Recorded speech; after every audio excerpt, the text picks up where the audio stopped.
São Mateus, capítulo 13, o verso 31 ao 33. Diz assim: outra parábola lhe propôs, dizendo: o reino dos céus é semelhante ao que, a igreja? A um grão de mostarda, que um homem, pegando dele, semeou no seu campo, o qual é realmente a menor de todas as sementes, mas crescendo é a maior das plantas, e faz-se uma árvore de sorte que vêm as aves do céu e aninham no seu ramo. Outra parábola lhe disse: o reino dos céus é semelhante ao quê? Ao fermento que uma mulher introduz em 3 medidas de farinha, até que tudo esteja levedado. Amém. A nossa mensagem está em cima dessa leitura que acabamos de fazer, e a gente vê aqui, irmãos, que está se tratando, propriamente aqui do grão e do fermento, coisas pequenas e que por muitas vezes é vista de forma insignificativa, algo que não tem valor, porque é minúsculo, e muitas vezes nós acabamos então desprezando, deixando de lado as coisas que são vistas de forma pequena. Eu quero aqui começar a fazer uma reflexão com você sobre, irmãos, você já viu o ditado das aparências enganam? Hoje em dia na internet tem muito fake news, algo que mostra que parece ser bonito, parece ser grande, mas na hora da realidade não tem nada daquilo que foi então mostrado. Então se cria uma expectativa daquilo que se vê, que é grande, que é coisas aumentadas diante de uma imagem, diante de um vídeo, aonde, irmãos, o mundo usa isso para maximizar, para quê? Para vender. O mundo aumenta para nos fisgar. O mundo então potencializa as coisas para a gente ficar de boca aberta, dizendo: uau, grande isso, olha que coisa fantástica. Então veja que no mundo que vivemos, irmãos, as grandiosidades das coisas é que nos chama a atenção. Você já parou para analisar que às vezes as coisas pequenas, as coisas mínimas, a gente muitas vezes não se importa, a gente não dá valor, a gente acaba então deixando de lado porque é um grão, porque é uma massa de fermento. E Jesus vem para mostrar aqui, irmãos, exatamente ao contrário. O mundo mostra, irmãos, coisas grandes, o mundo maximiza, o mundo potencializa, e Jesus vem com essa parábola dizendo: olha para as coisas pequenas. O grão, acabamos de ler, o grão de mostarda é a menor de todas as sementes, mas essa árvore crescendo, ela se torna a maior planta de todas.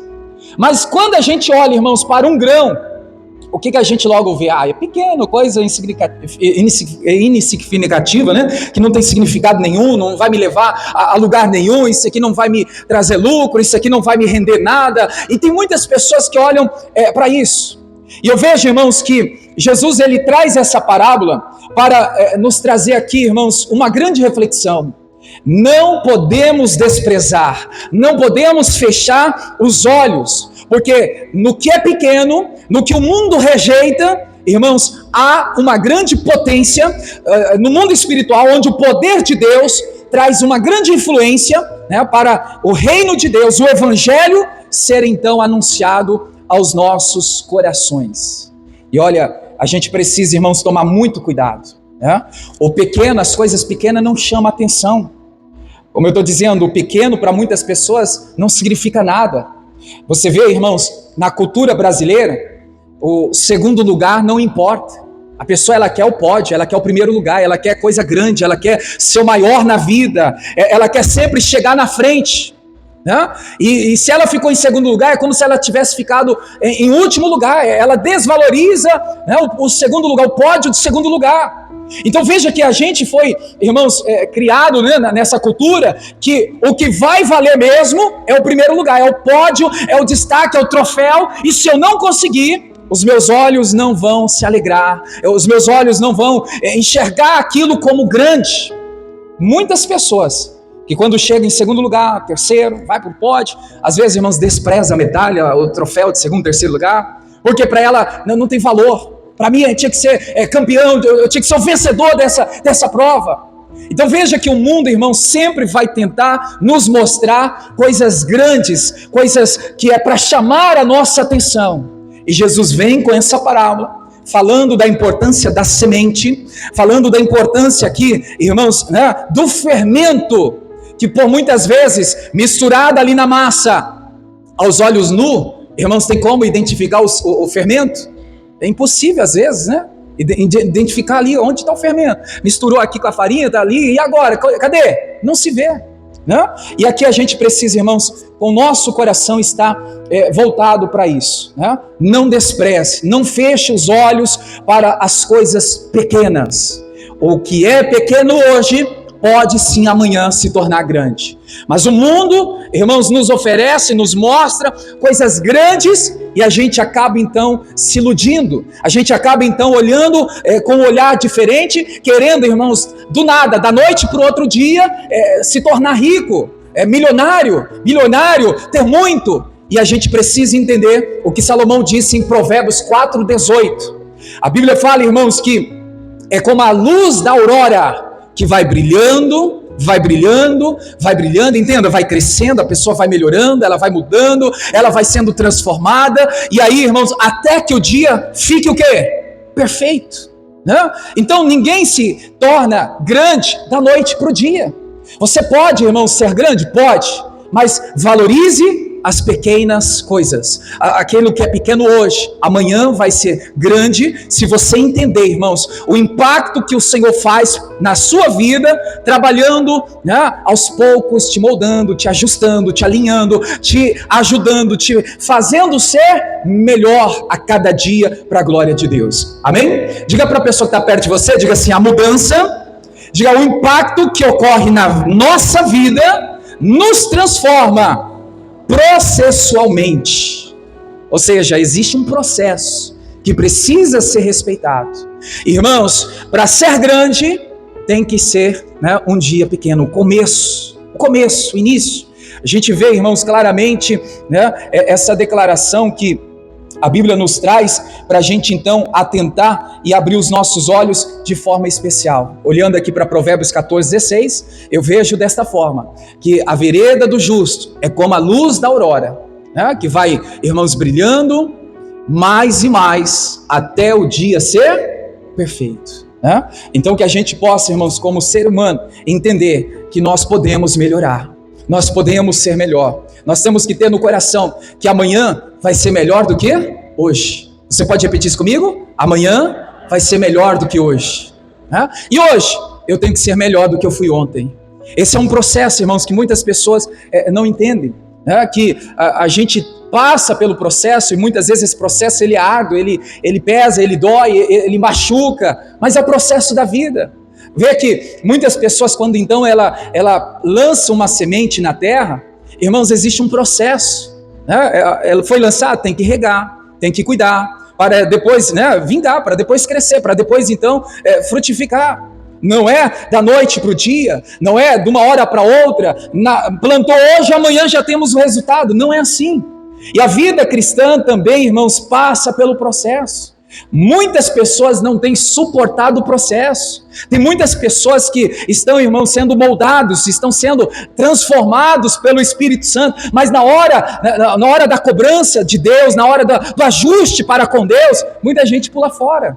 Mas não, eu não quero saber de crente, não quero saber de ir à igreja, não quero saber de servir a Deus, porque é cobrança, a pessoa se sente pressionada, e é o próprio Espírito Santo que, irmãos, nos confronta. É o próprio Espírito Santo que está, irmãos, nos mostrando acerca do reino de Deus, que é a mudança que vai acontecendo na nossa vida até que o dia seja perfeito. Amém? Então diga comigo, a minha vida, diga, vai brilhando, diga mais e mais até o dia perfeito. O que acabamos de dizer, irmãos? Hoje você vai ser melhor do que ontem, amanhã você vai ser melhor do que hoje, porque estamos num processo de transformação todos os dias em nossas vidas, amém? Então aqui a gente vê que esse relato de Mateus 13, irmãos, o Senhor mostrando aqui o grão e também o fermento, ele está falando, irmãos, de um assunto. Não sei se você percebeu, qual é o assunto destacado pelo Senhor aqui?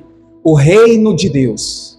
Embora seja duas parábolas, mas o assunto comum é o mesmo, o reino de Deus. Eu quero ler com você em Lucas capítulo 13, a gente vê também aqui esse mesmo conto, né, relato, esse mesmo momento aqui, agora escrito por Lucas.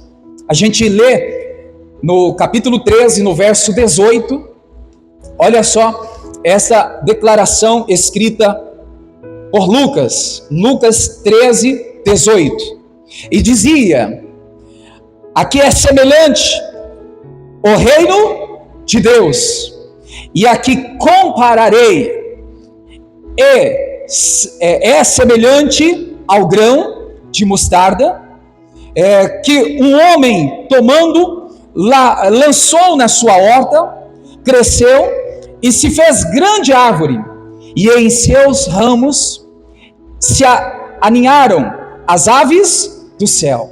E disse outra vez, a compararei o reino de Deus, é semelhante ao fermento que uma mulher tomando, escondeu em 3 medidas de farinha, até que tudo levedou, cresceu, ficou ali misturado. Então, para a gente só aproveitar aqui o assunto reino de Deus, você já parou para analisar o que é o reino de Deus? O reino de Deus é o domínio, irmãos, de salvação do Rei dos Reis. Quem é o Rei dos Reis? Jesus. Então, quando a gente visualiza o reino de Deus, a gente vê que há um domínio de Jesus em nossa vida, e sabemos que o reino de Deus então chega na vida de alguém quando essa pessoa ela é salva, quando essa pessoa ela se entrega a Cristo, ela faz com que o senhorio de Jesus esteja na vida dela. Aí o que ela faz? Ela se rende, ela se entrega, a vida dela está totalmente na mão do Senhor, ou seja, agora ela é participante do reino de Deus. Então é válido a gente esclarecer isso, até porque Jesus está falando, irmãos, do reino de Deus. Ele está contando essas duas parábolas com o mesmo propósito, falar, o assunto é comum, o reino de Deus. Aproveitando aqui o texto de Lucas 13, eu quero voltar um pouquinho aqui à leitura, no verso de número 10, depois a gente chega novamente aí no verso 18, mas no verso 10 em diante, a gente vê, irmãos, a religiosidade, a gente vê as pessoas que estão, irmãos, de alguma maneira, acabando ali, se envolvendo de forma errada, e que precisa do Senhor tocar, precisa do Senhor chamar para que a pessoa desperte, para a vida dela ser, então, endireitada, transformada. No verso 10 está dizendo que Jesus ensinava no sábado, numa da sinagoga, que é a igreja, e eis que estava ali uma mulher que tinha um espírito de enfermidade. Já havia quantos anos, igreja? 18 anos. Andava essa mulher como? Curvada. Eu sempre deixo claro que o estar curvada é estar torta. Então essa mulher, ela tinha a sua vida torta, curvada, e ela não podia de modo algum endireitar. Agora, igreja, e vendo-a Jesus, o que ele fez? Chamou a si e disse-lhe: mulher, estás livre da tua enfermidade. Impôs as mãos sobre ela e logo ela se endireitou e glorificava a Deus. E tomando a palavra, o príncipe da sinagoga ficou com ele, indignado, porque Jesus curava no sábado. Disse à multidão: 6 dias há que é mister trabalhar, neste pois vinde para serdes curados, e não no dia de sábado? Respondeu-lhe, porém, o Senhor e disse: hipócrita, no sábado não desprende da manjedoura cada um de vós o seu boi ou jumento, e não o leva a beber água? Não convinha soltar desta prisão, no dia de sábado, esta filha de Abraão, a qual há 18 anos Satanás mantinha presa? E dizendo ele isso, todos os seus adversários ficaram envergonhados, e todo o povo se alegrava por todas as coisas gloriosas que eram feitas por ele. Amém. Que texto fantástico, lindo. Onde eu falei que a religião, irmãos, atrapalha. Veja só, a religião é assim. Você primeiro se vira para se endireitar, para estar com Cristo. Não é assim que a religião ensina, que as pessoas querem, irmãos, que seja? Entenda, a pessoa drogada, a pessoa prostituta, a pessoa que errou na vida. A religião quer que ela faça o quê? Primeiro se liberte. Primeiro ela seja transformada, para depois estar dentro da igreja, para depois estar em Cristo. É o que muita gente, irmãos, com uma visão fechada, com a mente pequena, vive dessa forma. E veja que Jesus é diferente. Jesus chama essa mulher, como que ela estava, igreja? Torta. Jesus chama ela como, igreja? Encurvada. A religião fala, você se liberta primeiro para você estar em Cristo. Jesus está dizendo ao contrário. Jesus está falando, vem como você está. Você está curvada, você está com a vida torta, você tem algo que precisa mudar, venha como está. Irmão, entenda, vim como está. Depois, estando nele, aí é outro processo. Quando a pessoa se converte, quando ela passa a ser transformada, moldada, mudada, aí é diferente. Agora em Cristo, nova criatura eu sou. Mas irmãos, para chegar até Cristo, veja que a gente precisa abrir os nossos olhos. Quantas pessoas, muitas vezes a gente com o olhar acusador, impediu desta pessoa vir até Cristo. Mas você está no pecado, você não pode estar no meio do santo, no meio da igreja. Você está com a vida torta, você tem que mudar primeiro, você tem que deixar de beber, de fumar, você tem que deixar de usar droga para você vir. Quantas pessoas que, irmãos, agem desta forma, com olhar acusador, com olhar crítico, têm levado as pessoas que querem Jesus para ficarem longe de Cristo. Isso é o que, igreja? Religião. A religião diz, você se liberta primeiro, você para com isso, depois você vem. E Cristo está ensinando totalmente diferente. Jesus chamou ela, chamou ou não chamou? Chamou. E como que ela estava, igreja? Torta, curvada. Então Jesus chama ela, irmãos, na condição que ela estava. Jesus chamou ela, irmãos, como ela se encontrava. Como podemos aqui dizer, pode ser que tenha gente que está aqui no nosso meio com a vida torta, errada, numa área da vida, precisa ser alinhada, precisa ser endireitada. Mas Jesus está te chamando.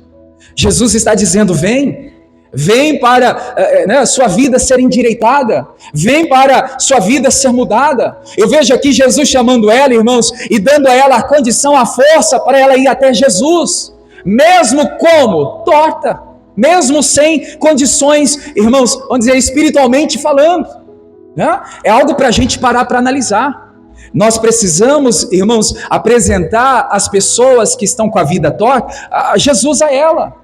Fala de Jesus para quem está com a vida torta, fala de Jesus para quem está com a vida, irmãos, que precisa ser endireitada. Quantas pessoas que, eu já ouvi isso, olha, pessoas falam assim, não, depois que eu mudar, eu vou para a igreja. Depois que eu sair dessa vida errada, eu vou para a igreja, eu vou para Cristo. Isso é o que a religião tem ensinado. Não, vem como você está. Está no pecado, está no erro, está fumando, está usando droga, está prostituindo, está mentindo, está roubando, está fazendo coisa errada. Vem, Jesus está te chamando como você está. Porque na presença dele, ele vai te tocar. E o que vai acontecer, igreja? A vida dessa pessoa vai ser endireitada. Amém, igreja? Então a gente precisa entender isso. Nós precisamos deixar de ser religiosos, se assim estamos sendo. Olhar para alguém, irmãos, que está lá no buraco, olhar para alguém que está lá no fundo do poço, olhar para alguém que está lá com a vida toda destruída, toda na lama, no pecado, olhar para aquela pessoa, irmãos, como Cristo olhou para nós um dia e estendeu a sua mão e nos salvou. Você também tem que, irmãos, propagar o evangelho, dizer que Jesus vai mudar a vida daquela pessoa, se ela vir como ela está. Se ela vir a Cristo, a Jesus, irmãos, da maneira que ela está torta, está errada, está fazendo coisas que não agrada, irmãos, vem até Jesus, Porque vindo até Jesus, o que o texto nos mostra? O verso 12 e 13. Chamou a si, Jesus chamou ela, lembrando, irmãos, como ela se encontrava? Curvada, torta. Jesus chamou ela, aí no 13, o que Jesus faz? Toca nela, impõe a mão sobre ela, e logo ela se endireitou. Isso é tremendo, irmãos.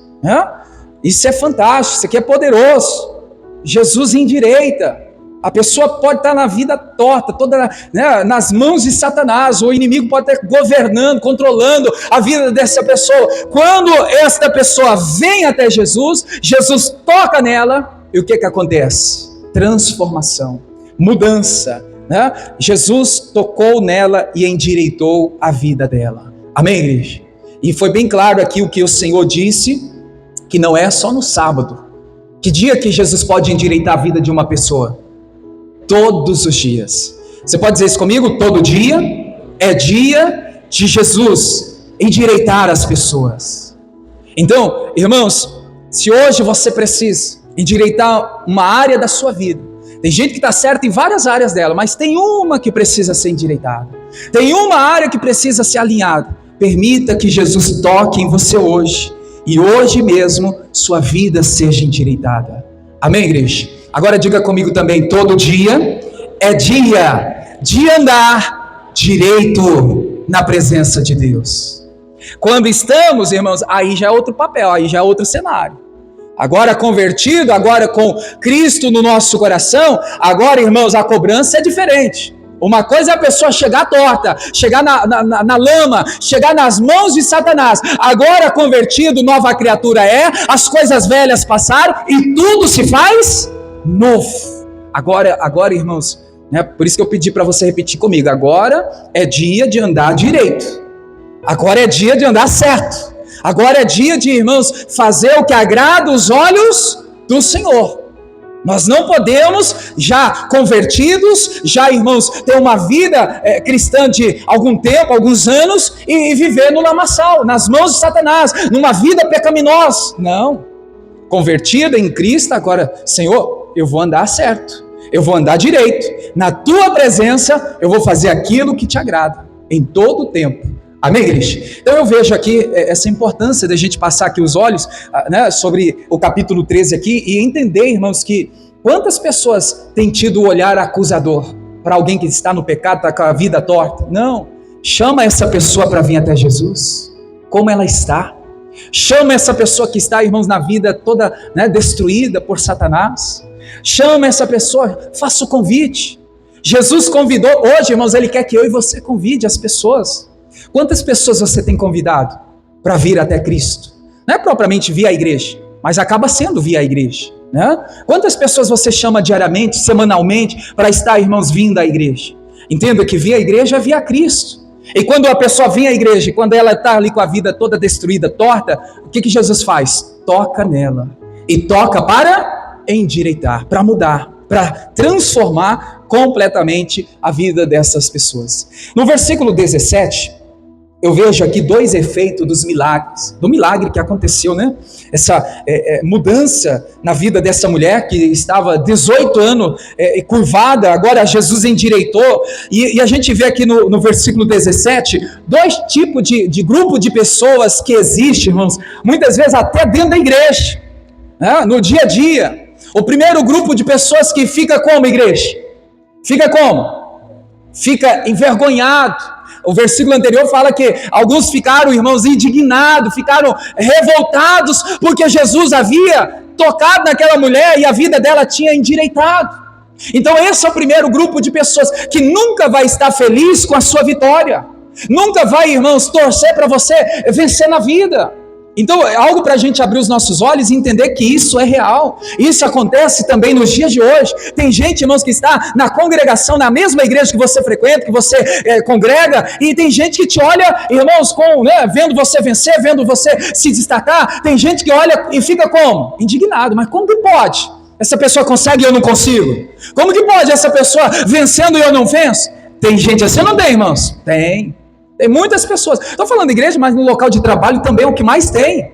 Tem gente torcendo para o seu fracasso, seu tropeço, irmãos. Tem gente que torce para você ser mandado embora. Tem gente que quer ver você, né, sendo humilhado. E aí, diante de tudo isso, essas pessoas vão ser o que, igreja? Envergonhadas. Olha o verso aí, ó, 17. Todos os seus adversários ficaram envergonhados. Né? Olha, é o primeiro lado, né? Todos os adversários ficaram envergonhados. Eu creio, irmãos, que esse também vai ser o efeito do grande milagre, da grande bênção de Deus sobre a sua vida. Aqueles que torcem por você, contra, aqueles que desejam mal para você, todos eles vão ficar envergonhados. Amém, igreja? Você recebe essa palavra? Não é querer o mal para os outros, não, mas é o que está na Bíblia. Amém? Diga comigo, lendo aí, ó. Os meus adversários vão ficar envergonhados. Por quê, irmãos? Vai ver você vencendo, vai ver você, irmãos, triunfando, vai ver Deus te abençoando. E eles vão ficar com cara de vergonha. Oxe, não era para ser assim. Como que está vencendo? É Deus na sua vida. Amém, igreja? E outro tipo de pessoas, outro grupo de pessoas, o efeito do milagre, qual foi? O que você vê aí no verso 17? E todo o povo se alegrava por todas as gloriosas coisas que eram feitas por ele. Tem gente que torce sim, irmãos, e deseja a sua vitória. Principalmente, eu acredito que seja alguns da sua casa, da sua família, aquela pessoa que verdadeiramente te ama e te quer o bem. Tem sim, olha só, tem pessoas que se alegram, irmãos, em ver Deus te abençoar. Tem gente que fica feliz, irmãos, em ver você conquistar, possuir, realizar seus sonhos. Amém, igreja? Então, independente, né, desses efeitos, se tem gente contra ou a favor, é só para te mostrar que tem esses dois lados. Que senão vai ter gente que fala assim, nossa, eu nunca esperava que dentro da igreja tinha esse tipo de gente. Eu nunca esperava que lá no meu trabalho tinha esse tipo de gente. Tem, irmãos. E o Senhor está nos mostrando que tem. Tem gente que torce para o seu fracasso, mas também tem gente que quer te ver, irmãos, vencendo na vida. Amém? E olha, com tudo isso, o Senhor está aqui então contando sobre o reino de Deus. Aí você vê que agora entra o verso 18, né? E Jesus então fala da parábola, fala do reino de Deus. Eu quero voltar com você lá em Mateus 13, o verso 31 e 32. Mateus 13, 31 e 32. Para quem puder e quiser marcar, marca aí 3 lições que nós vamos tirar aqui diante dessa parábola. Apesar das lições já ter nos mostrado vários pontos aqui para a gente atentar para a nossa vida e trazer para o nosso dia a dia, eu quero aqui acrescentar 3 lições diante dessas parábolas que o Senhor está nos mostrando. Vamos fazer a primeira leitura aqui, ó. Mateus 13, 31 e 32. Outra vez, outra parábola, lhe propôs dizendo, o reino dos céus é semelhante a um grão de mostarda, que um homem pegando dele se semeou no seu campo, o qual é realmente o que, igreja? A menor, isso aqui que destacou, né? A menor de todas as sementes. Só que essa menor fez o que, igreja?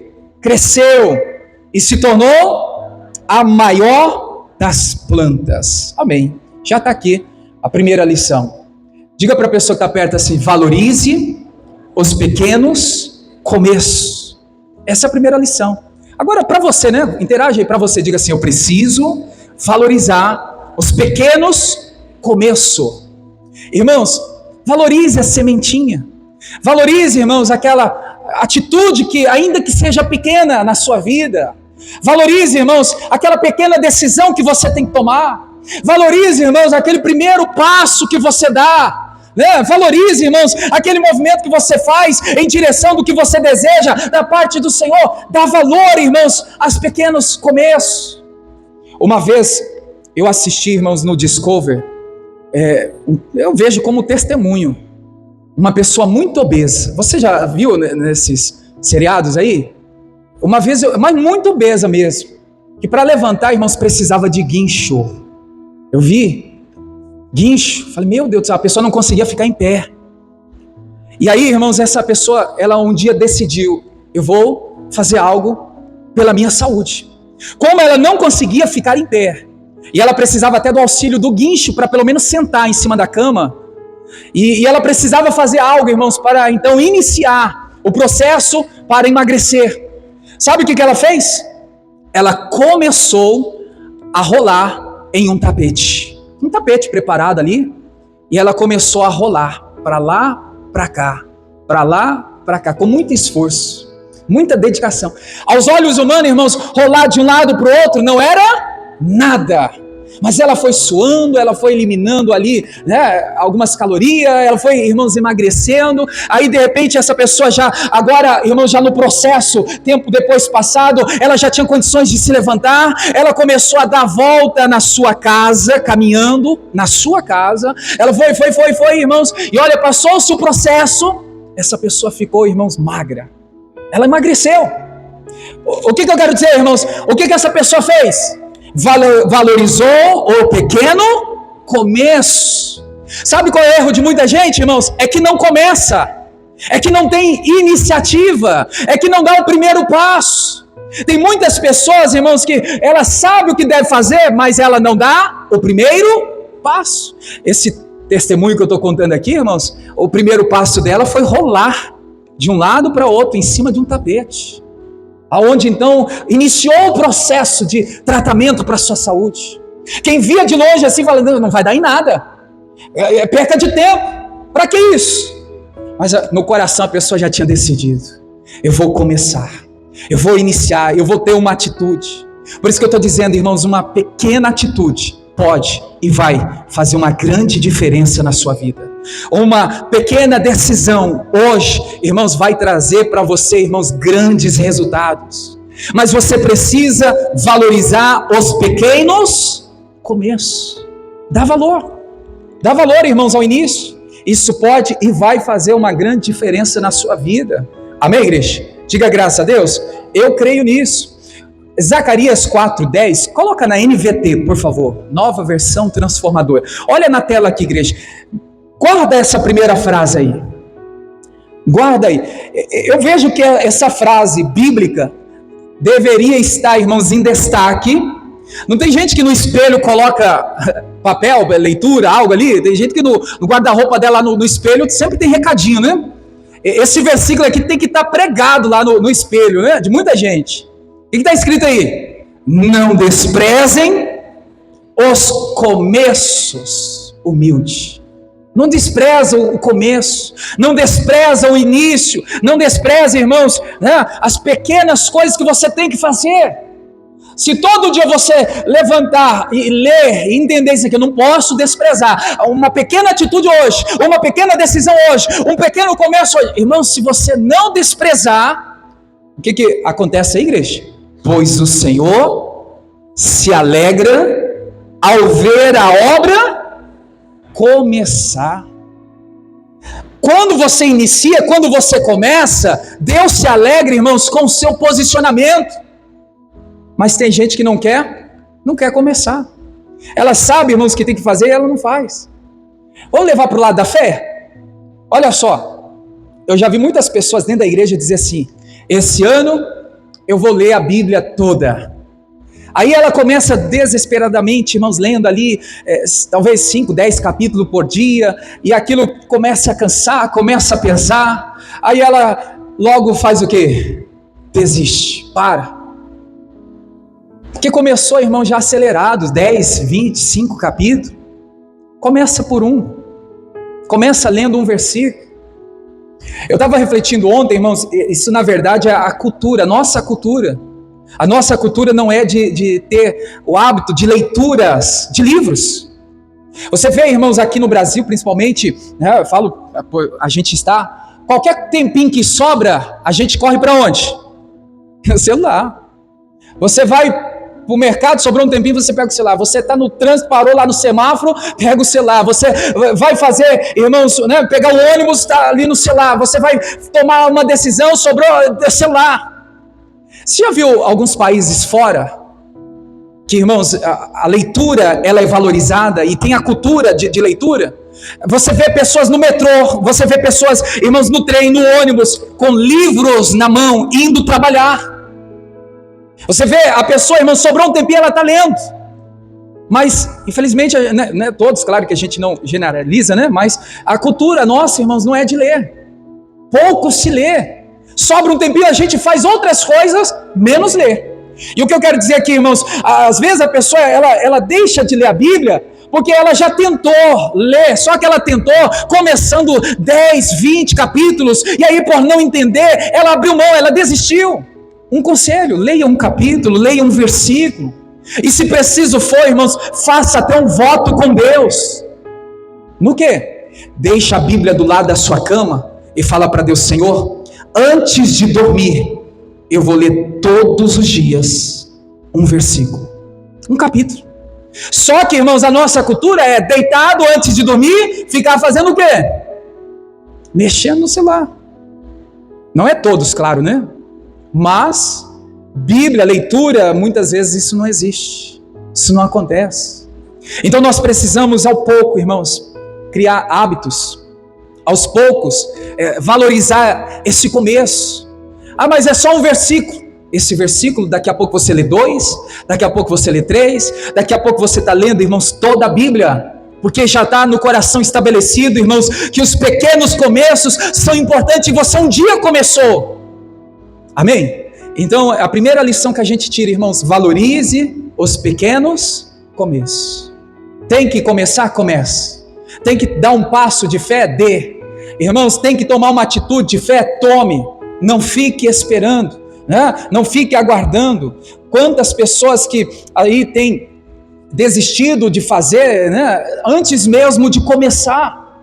Você vê, falando aqui no sentido de cursos, de estudo, quantas pessoas que elas planejam na cabeça. Ela fala assim: esse ano eu vou estudar, esse ano eu vou fazer um curso. Muitas vezes até faz a inscrição.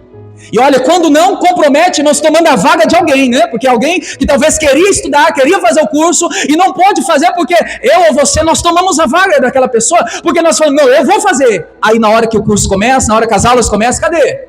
A gente não vai, a gente não participa, a gente não está lá. Tomamos o lugar de outras pessoas. Infelizmente isso é real. Porque, irmãos, a gente nem começa, a gente desiste antes de começar. A gente tem a vontade, quer, mas não inicia, não começa.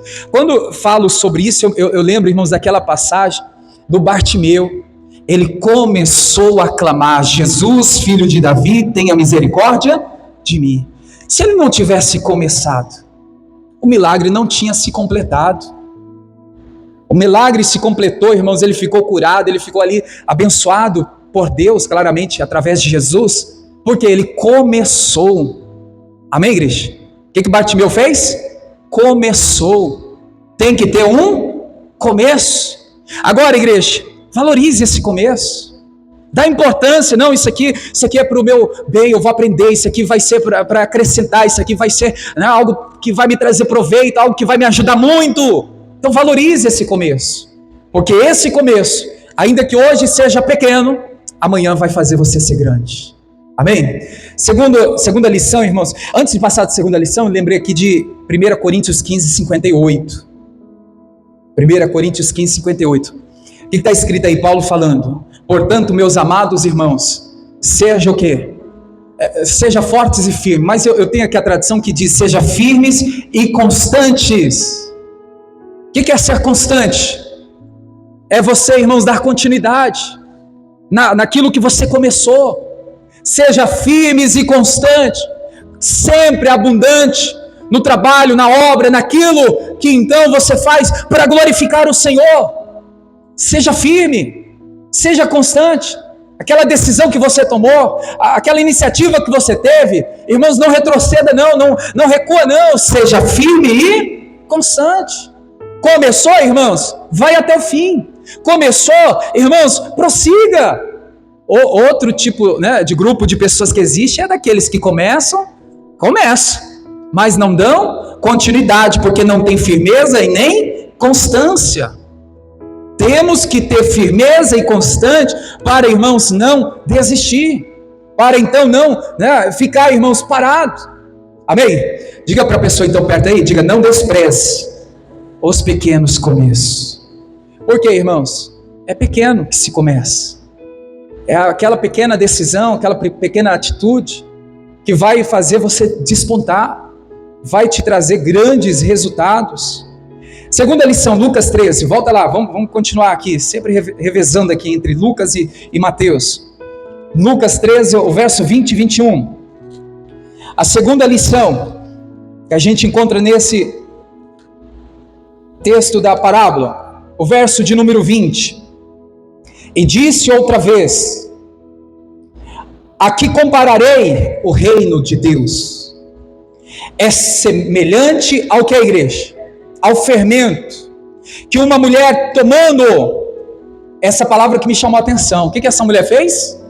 Escondeu em 3 medidas de farinha, até que tudo levedou. Essa palavra escondeu, eu entendi aqui, irmãos, que está por trás disso um processo. E a segunda lição que a gente tem é que eu preciso ter paciência e fé no processo. A pessoa que faz lá o bolo, o pão, quando coloca, irmãos, o fermento ali na farinha, ela tem que ter paciência para a massa crescer. Ela tem que esperar o tempo certo, o processo certo, para chegar ao ponto que ela espera. Leva isso para a vida cristã, irmãos. Tem muitas pessoas, falei no início, tem gente que planta uma semente hoje, ela já quer que amanhã aquela semente já esteja dando fruto. Não vai dar. Existe um processo. É a mesma coisa aqui, Jesus falando da farinha, do fermento. A mulher escondeu, a mulher teve que ter paciência, ela teve que esperar o processo, irmãos, acontecer. Se a gente não tiver paciência e fé no processo, irmãos, a gente não vai chegar onde Deus quer. A gente logo desiste, logo a gente volta atrás. Né? Então veja que não é exagero não, é o que a Bíblia está nos mostrando, irmãos. Não vê o crescimento, mas está crescendo, porque o processo está acontecendo. Amém, igreja? O nosso erro é que a gente quer ver, a gente quer estar, irmãos, vendo, a gente quer estar tocando, mas enquanto isso está acontecendo, eu me lembro de Isaías 64, verso 4, a Bíblia nos mostra que Deus está trabalhando para aquele que nele espera. Enquanto você espera, enquanto você tem paciência, Deus está trabalhando em seu favor. Então, se está faltando paciência, irmãos, peça a Deus: Senhor, eu quero tudo para a minha hora, para o meu tempo. Senhor, me dá paciência. Senhor, eu preciso entender o processo. Eu preciso aguardar o tempo de Deus, que é o processo que está, irmãos, Deus trabalhando em nosso favor. Deus está dizendo, irmãos, vai com calma, olha, paciência, vai crescer, fica em paz, fica tranquilo. Deus está dizendo, fé no processo. Só que muitas pessoas, elas querem, irmãos, que as coisas aconteçam no seu tempo, na sua hora. É para ontem. Já tinha que ter acontecido. O familiar já era para estar dentro da igreja, convertido. Calma, tenha paciência, tenha fé no processo. Deus está trabalhando para salvar o marido, a esposa, o filho. Deus está trabalhando para fazer a obra completa na vida daquela pessoa.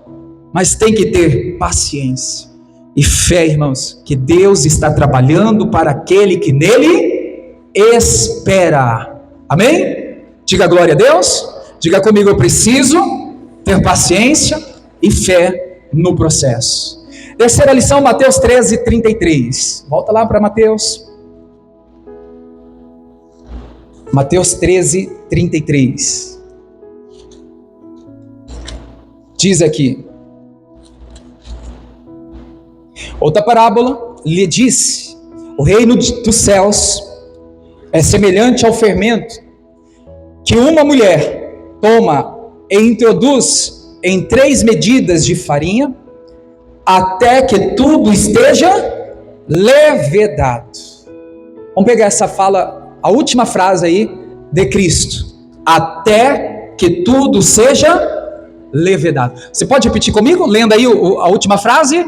Até que tudo esteja levedado. Qual que é a terceira lição? Crer no poder transformador do Evangelho. Olha só, crer que, irmãos, o Evangelho transforma. Crer que Jesus, Ele é esse fermento. E Ele vai mexendo aqui, mexe lá. Ele vai, irmãos, nos moldando. Ele vai nos transformando até que tudo esteja levedado, transformado, mudado, porque o Evangelho é transformador, né? Muitas pessoas, irmãos, não entendem. Eu sempre digo assim, é raro, pode acontecer, tudo é possível, mas é raro vir uma pessoa pela primeira vez, irmãos, e dizer, eu quero aceitar Jesus como meu Salvador e a minha vida está toda resolvida, está tudo certo, a vida financeira está bem, o casamento está bem, os filhos estão bem, a vida está uma beleza, eu só quero Jesus como meu Salvador. Isso é raro acontecer, irmãos. O que mais acontece quando as pessoas chegam na igreja?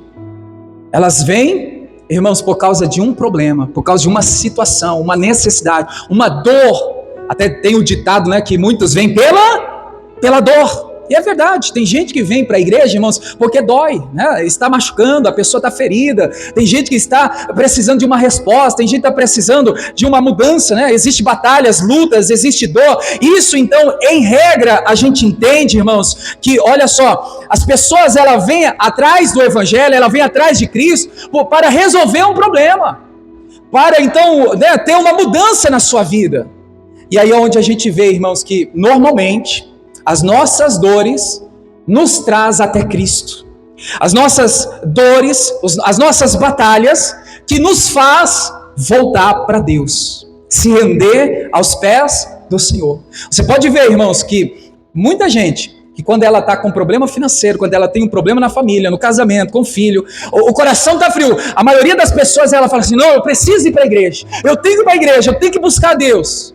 E muita gente vem nessa condição, né? Buscar a Deus, e assim para pedir ajuda, né? Existe áreas da vida que está quebrada, e aí a gente vê, irmãos, que é o fermento, né? Que é Cristo, que quando então ele entra, olha só, nem a pessoa vê, nem ela percebe, mas a massa vai se mexendo, a vida da pessoa vai se mudando, vai se, né, sendo transformada, até que ela esteja totalmente mudada.